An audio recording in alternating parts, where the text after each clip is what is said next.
You see these guys? You see these guys? You see these guys? You see these guys? You see these guys? This is the Normans. This is the Normans in the Bayer tapestry. And these are the Normans. Right? And the Normans, they invaded in 1066. And they never stopped invading. They invaded in 1996. They invaded in 2016. The Normans are always invading. And the Normans, they hate us because of this. They hate us because of this. They hate us because of this. Can you imagine? They hate us because of this. They hate us because of this. They hate us because of this. Can you imagine? They see this and they get angry. They get really angry. They get so angry. They get so upset. And they get so upset because of something called cute aggression or cuteness aggression. You ever hear people say, it's so cute, I want to crush it, I want to squeeze it till it pops, I want to punch it, you know? This is why they get so angry. And they don't know why they're angry, because it's all just an insane fucking thing that they have no control over. Right? They don't know why. They don't know what's going on. They're not aware. You see, the thing is, right, when you're autistic versus when you're holistic, the holistics say, right, they tell us, like, oh, all of these things that are supposed to be automatic, you have to think about consciously. But if you look at that from the flip side, what they're saying is, I live in a daze, in a zombie state where everything that I do and all of my actions and my thoughts, they just happen without any of my conscious control. They just happen to me, right? I don't have to think about the fact that I can feel my clothes on my shoulder and on my back right now, and I can feel it and I'm aware of it constantly. I don't have to think about that. It just sort of fades into the background. I'm not aware. They're saying they lack any sort of awareness, and that's why they get so angry, and their anger gets misdirected. They don't understand any of this. They have this cuteness aggression because they see something cute like Chino over here, or like Chino over there. They see something cute and they think it makes them very upset. It makes them very upset because they don't understand it. They don't understand the feelings it's bringing into them. And so they take that aggression out on us, and that's why the Normans, they want to kill us. They want us dead. The Normans, they want us dead. These are the Normans, and they want to kill us because we like anime. One shot, click, reload, 20,000 THB, make a call to Nino. Bustin' Union 6000, I go easy mode, Chico. Drinking GTP, no we go psycho. At the Texaco gas station, talking on the phone. Can't see here at Geico, it's feeling only me alone. I see off the road, and coming, watching through the whole host of these philosophers in the 20th century that are obsessed with telling you that something is fake, you know, from Baudrillard to Debord. They are all getting at this feeling that something major about the world is not real, that we live in some sort of dream state of signs and images and spooks and the spectacle and hyper-reality and simulacra and so on. And that we never get at reality, and this is the problem. And that if only everyone could get at reality, if the forces of capitalism and so on weren't keeping us from this with realization, we would somehow be better off.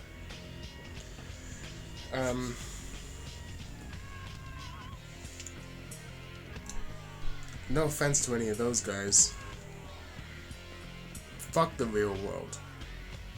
I don't want to live in the real world. I don't want to live in a world where I go outside and the wind, the air, it hurts my face.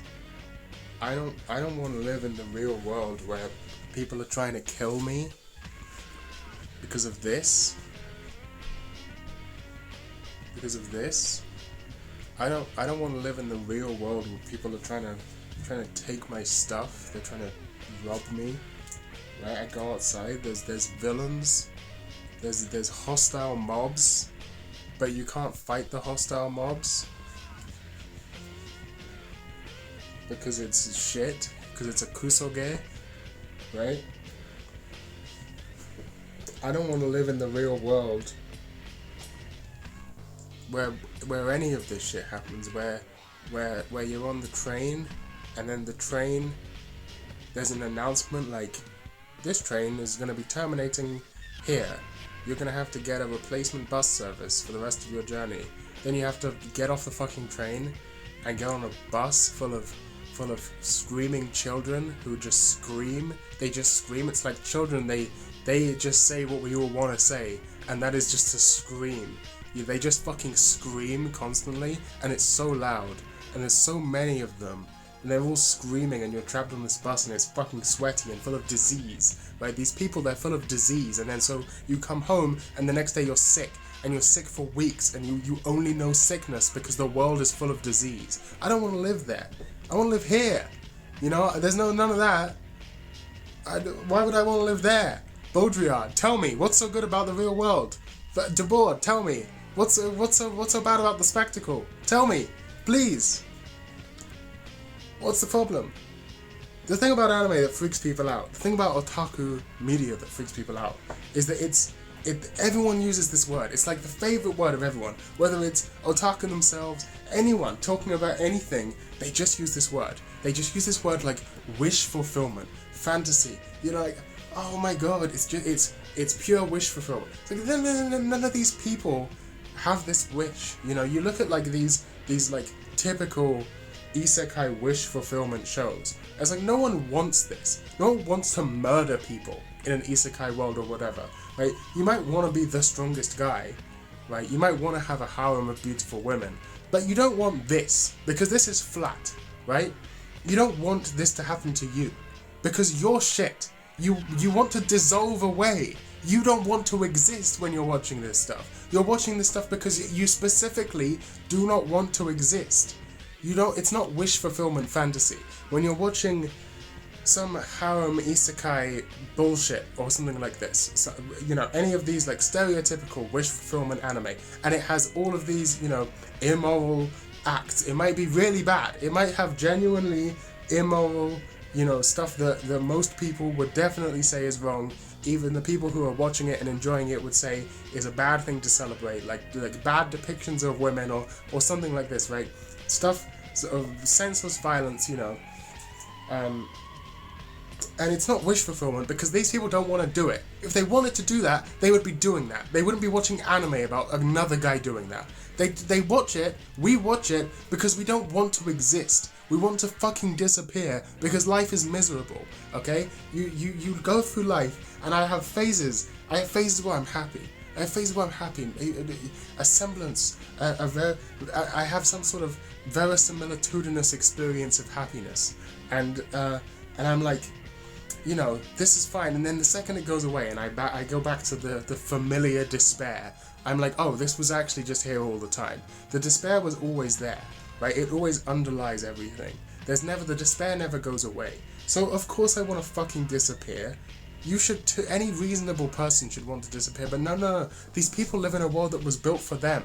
Like, that's the thing they don't understand, is all of these fucking people, no matter how much they complain about whatever, you know, they complain about whatever, but ultimately they live in a world that was built for them. Because otherwise, they'd be like me. They wouldn't fucking leave their room.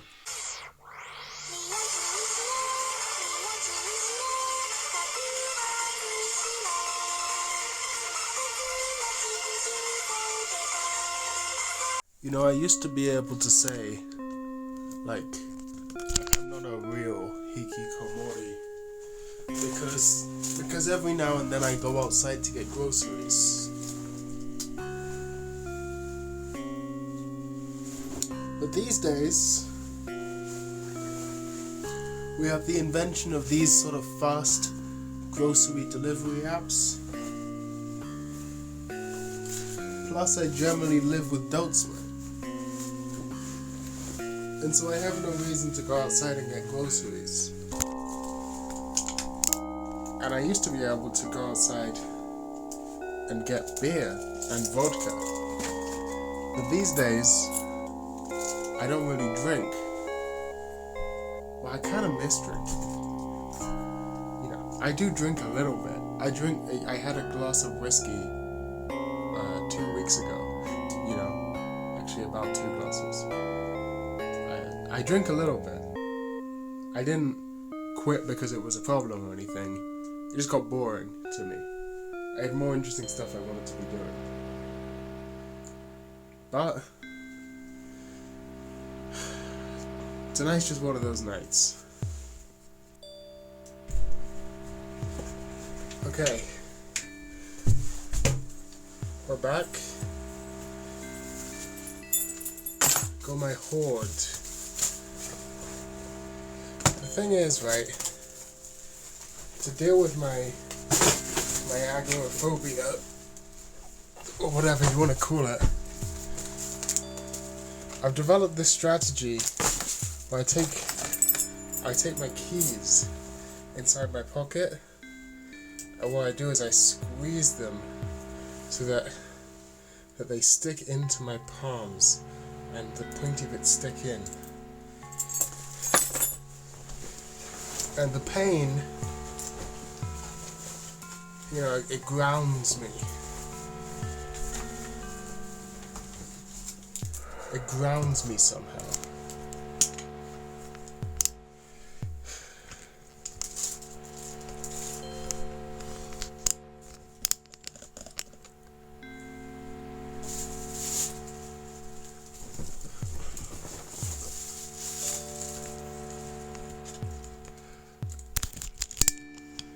So you see what I've got here? I've gone for a Jamaican theme. We got Red Stripe, Jamaican beer. Oops. And this is a Magnum. Hey, do you have any pliers or anything around? We don't have any pliers, no. Like something that can... Because I need leverage.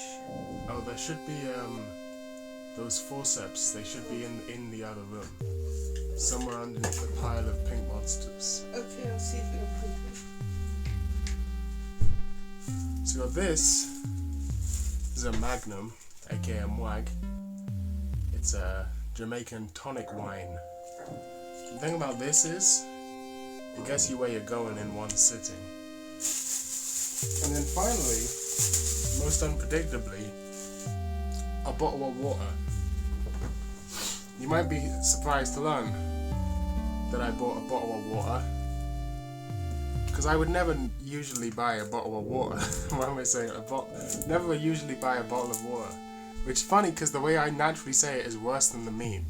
I naturally say bottle of water, right? Bottle of water is even worse than the meme. Bottle of water. Anyway, whatever. So I'm fucking mind poisoned by fucking memes.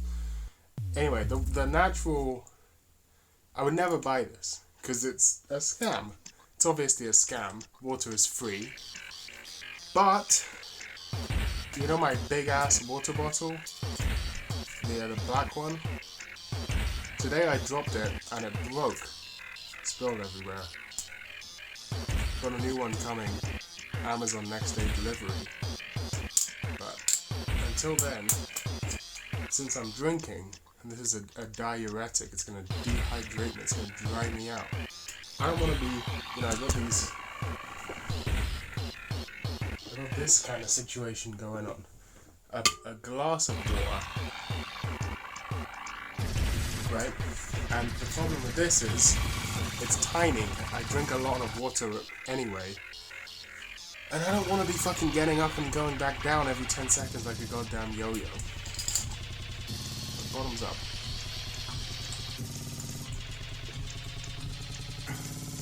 I'm actually midway through that. I decided I don't want to chug this, because I have chugged too many of these in my youth, and I know what it does to a person. I know what it does to a person.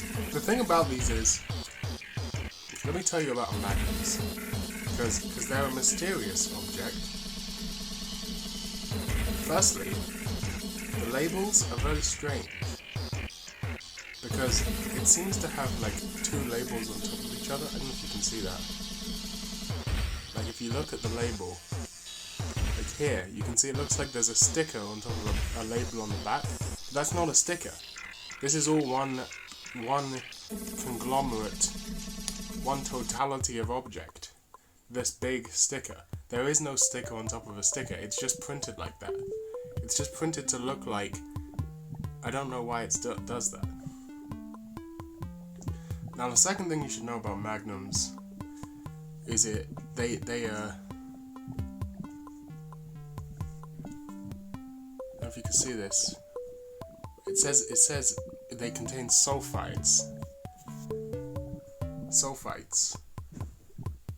I don't know what those are, but if they have to write it on the label, it can't be good for you.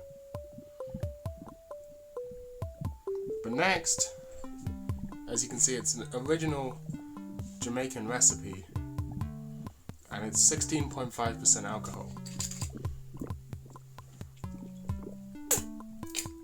Around here, or in London generally, you'll see a lot of people, old Jamaican dudes, young everyone dudes, drinking these. You see them on the floor. Very popular, because they get you where you need to be in a handy little package. As for the taste, I would describe it as sickeningly sweet, extremely sweet, very sickeningly sweet. I don't know what else to call it. Kind of gross. It tastes like something that's giving you some sort of like bowel, intestinal cancer. Like that's the area it's doing damage to. You know, normally you drink alcohol, it feels like it's damaging your liver. The liver's there. The liver's there, but it also does the gut, the cancerous feeling. It doesn't taste good, but it gets you where you need to go in a handy package. That's what's important. Interestingly, made by Ray and Nephew, who also create the other absolutely demonic elixir out of the nation of Jamaica, which is Ray and Nephew's gin, which is an overproof gin. It's the only commonly available overproof spirit in the UK, or at least where I live. You know, normally spirits, they only go up to maximum 50%. Vodka, gin, you know, whatever. I call it gin, I meant rum, sorry. Ray and Nephew's is rum. Ray and Nephew's is like 65% alcohol. That shit will kill you. I've had some wacky experiences drinking Ray and Nephew's. I've had some wacky experiences drinking Wags. And Mags, they get you where you need to be in a handy little package.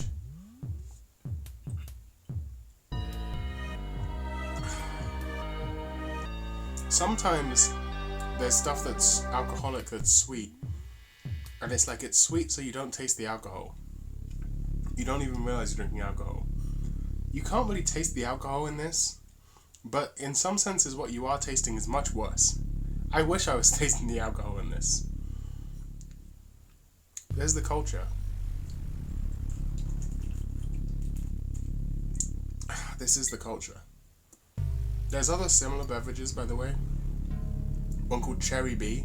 Cheaper alternative made of cherry wine, less alcohol, smaller bottle, much cheaper. We like to call it Berry Lee. So Cherry Bee. Berry Lee, also an option. And then there's a more recent competitor, which is called Wagwan, which is just a great name.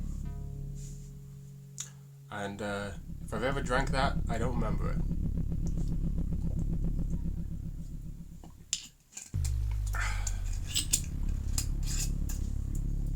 And there's your Mwag. Now we crack open the Evian.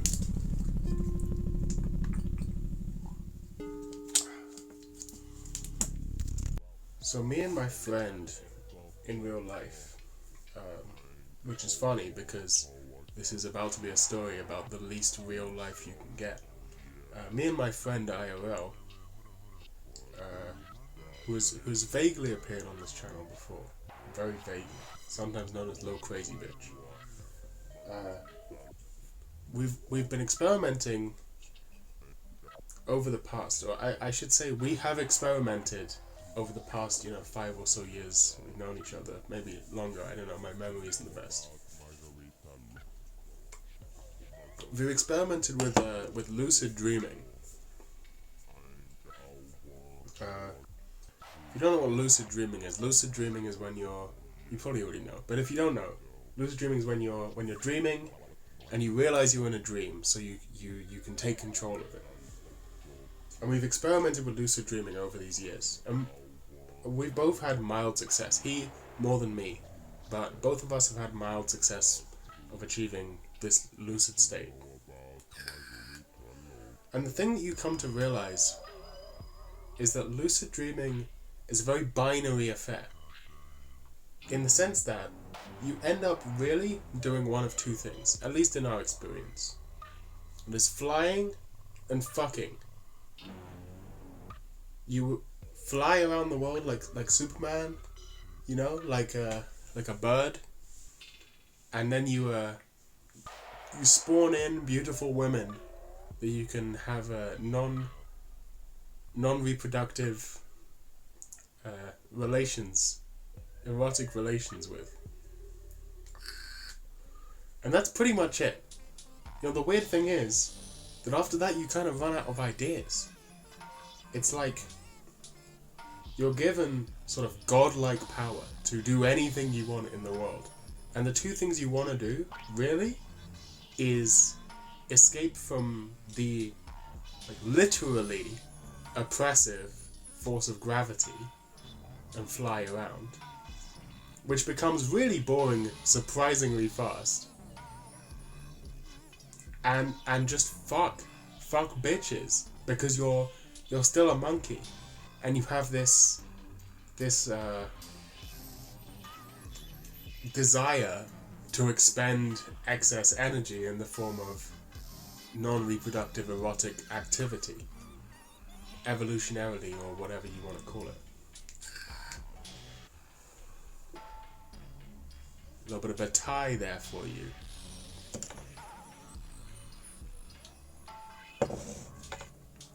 And after that, after you've done those things a few times, lucid dreaming becomes boring. It becomes boring.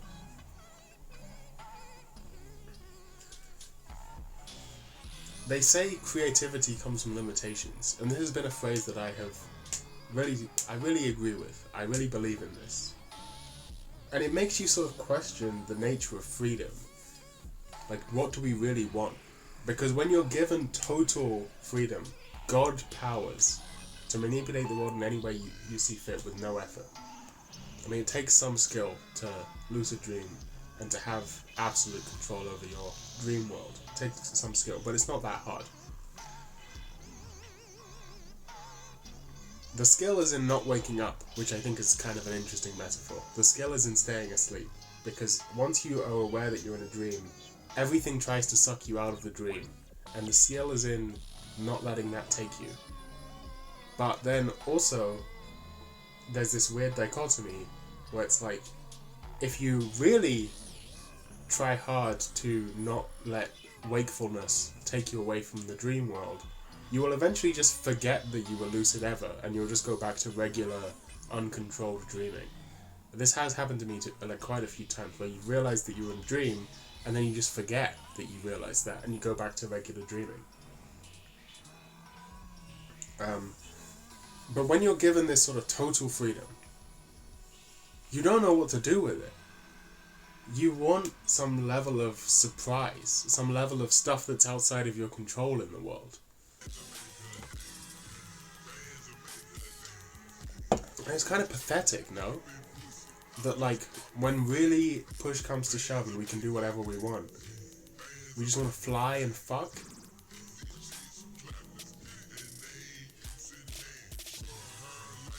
We who see ourselves as tantamount to God, right? We're out here sort of changing our environment in unprecedented manners, sort of, and taking over the world, spreading to every corner of the globe, and yet fundamentally, all we ever want to do is fly and fuck. If given total command, total freedom, total power, that's what it boils down to? Really? Because you can't learn anything. You can't be surprised by anything. There's nothing new. And the weird thing is that after you've flown a few times and fucked a few times in lucid dreams, that also loses its appeal. And then you get bored with the whole concept. You just want to go back to, you stop trying to lucid dream at all. You just go back to, because it sucks. It's boring.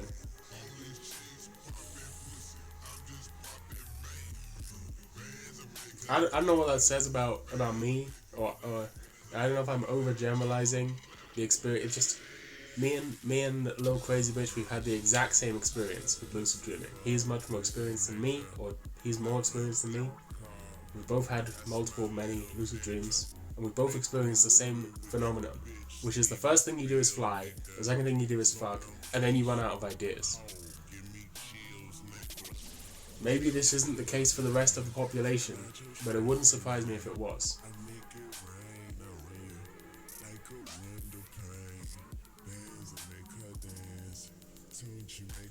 See, the thing is, my leg is always receiving electric shocks from this thing. And so my leg is always receiving electric shots from this thing. And so my leg is electrified like an eel. And I try and sit like this.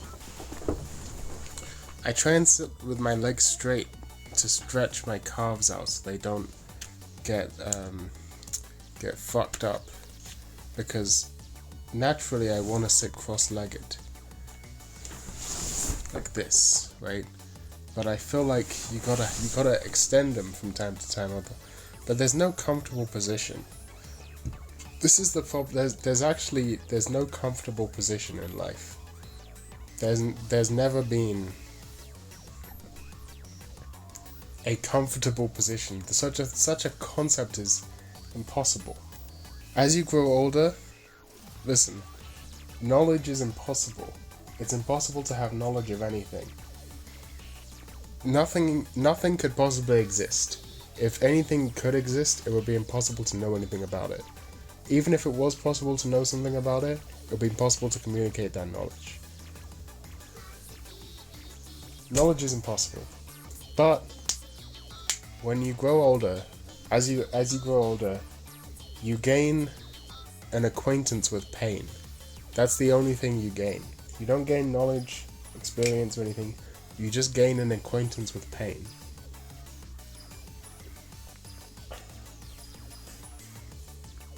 My legs always hurt. My back always hurts. Everything always hurts. My neck always hurts. Is this because of my lifestyle? Possibly. But you know how you escape this? What's the alternative lifestyle? Running on a treadmill? Lifting weights? You know what that does? Hurts. It fucking hurts. There's no escaping pain. Pain is the default state of existence. And you just grow an acquaintance with it. It's an obscure philosophy which states that the end goal of humanity, or at least a partial end goal of humanity, should be genetically engineering future humans to live in a state of constant bliss, and that in the meantime the best we can do is take drugs, particularly these guys love opiates. Take drugs, live in as close to a state of constant. It's like it's a crime of some kind that we don't live in this state of constant bliss, and that the end goal should be genetically engineering future humans to live in this constant opioid bliss or whatever. This to me is disgusting. I can't think of a more abhorrent, disgusting, depraved emotion than bliss.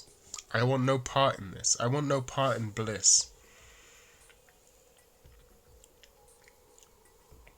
I can't think of anything worse than living my life in a state of never-ending bliss. That sounds terrible. You'd have nothing to complain about. Okay, it's getting late. It's getting near the time when I would normally go to sleep. Hold on. Get my thing set up here. It's getting late. It's getting near the time when I would normally go to sleep. I don't want to be up late editing this video. I don't want to spend tomorrow editing this video. I want to catch up with Onimai. I don't want to do this anymore. I've calmed down. Mahito-chan has calmed me down. Okay, I was going fucking insane, as you could tell.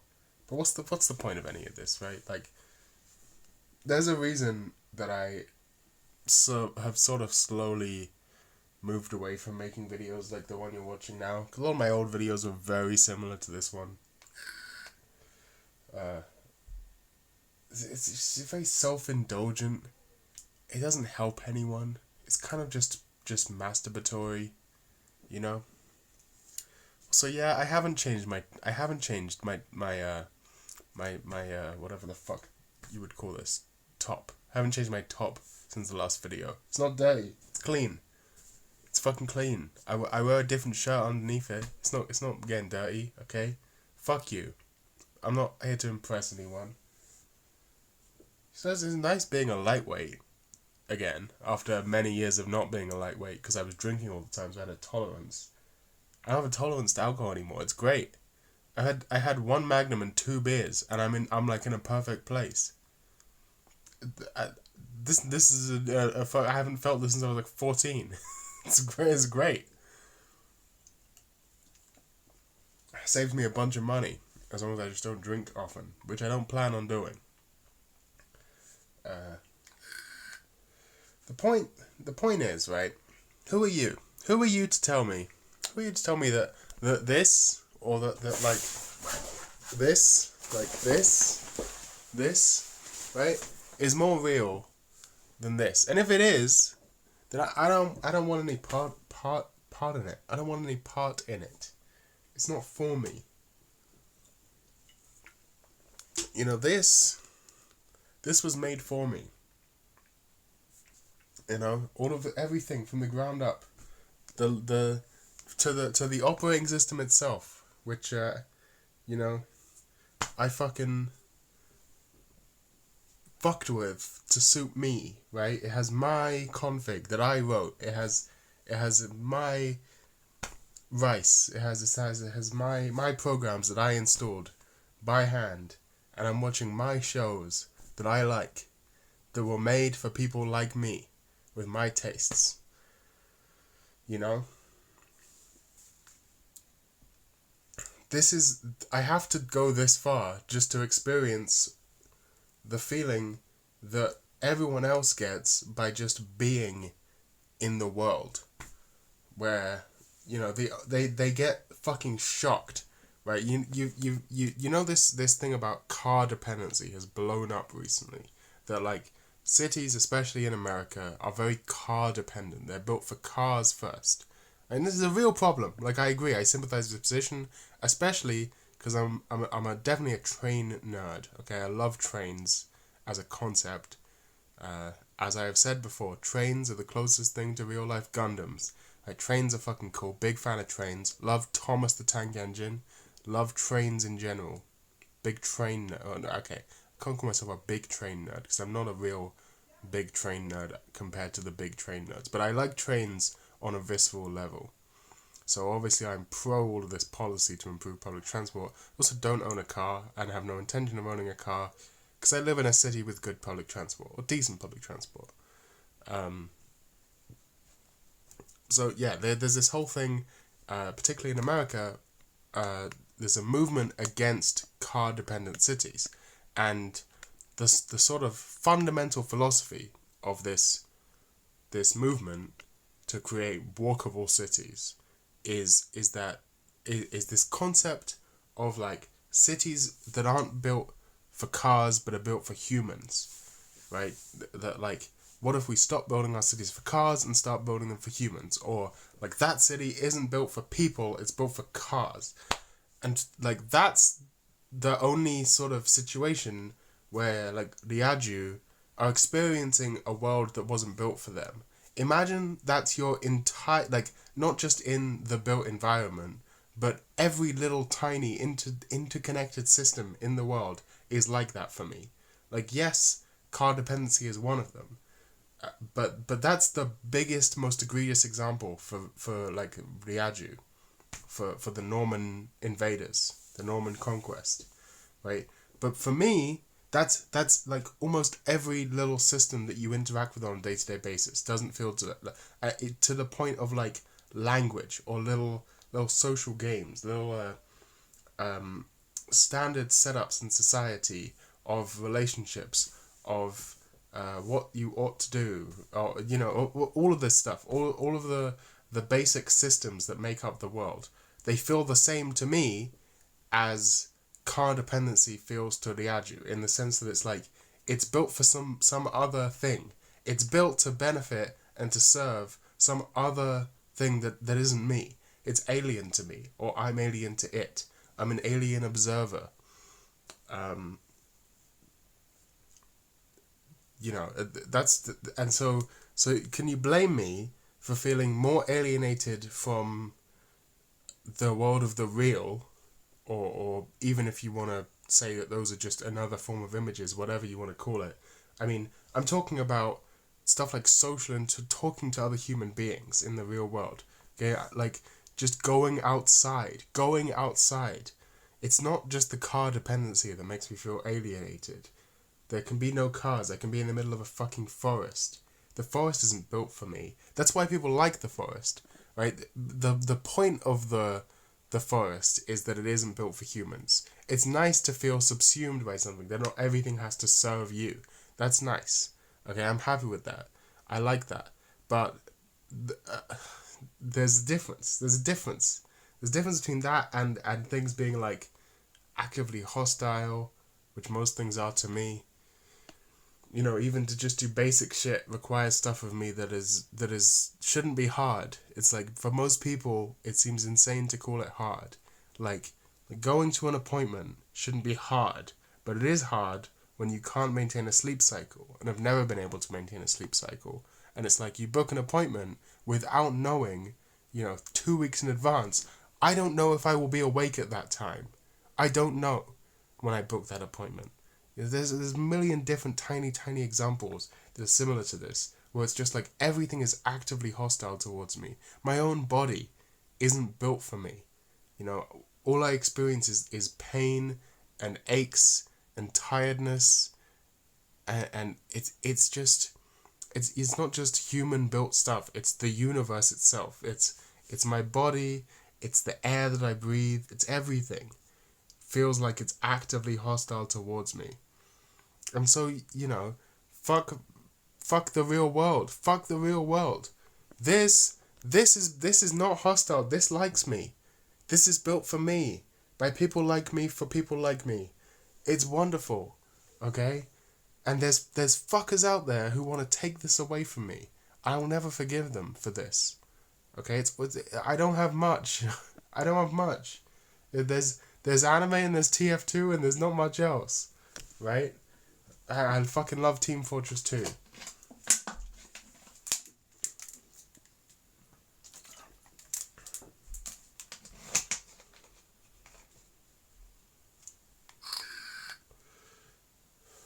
We gotta get one of each.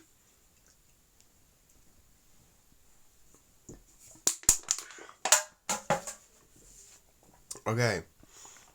But anyway, complaining about it doesn't help anyone. Hopefully, I don't know. There's no hopefully. Let's not get into hopefullys.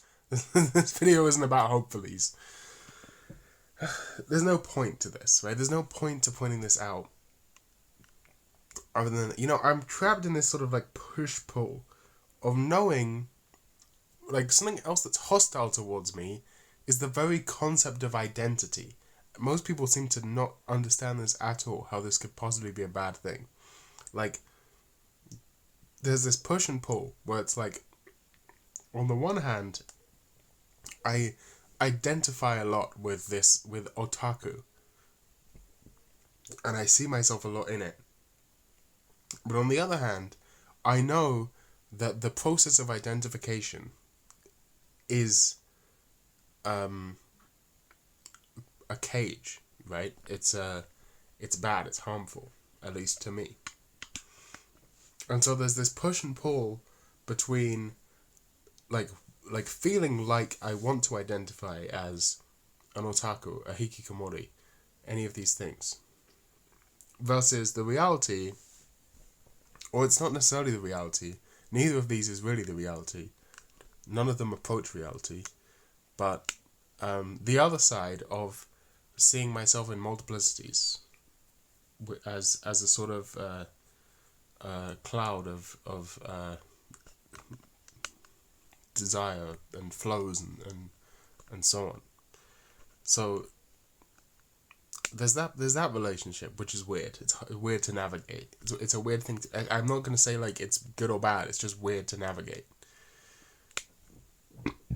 Anyway, yeah, I don't know. Fucking this. I don't want this video to be long because I don't want to edit it for too long. I just want to fucking get it done so I can finish and catch up with Onimai and catch up with all the other anime I'm watching, and go the fuck to sleep. How do people end videos? How have I ever ended a video? This is the thing. I used to be obsessed. Like like a couple years ago when I was making this channel, I was really obsessed with this concept of the satisfying ending.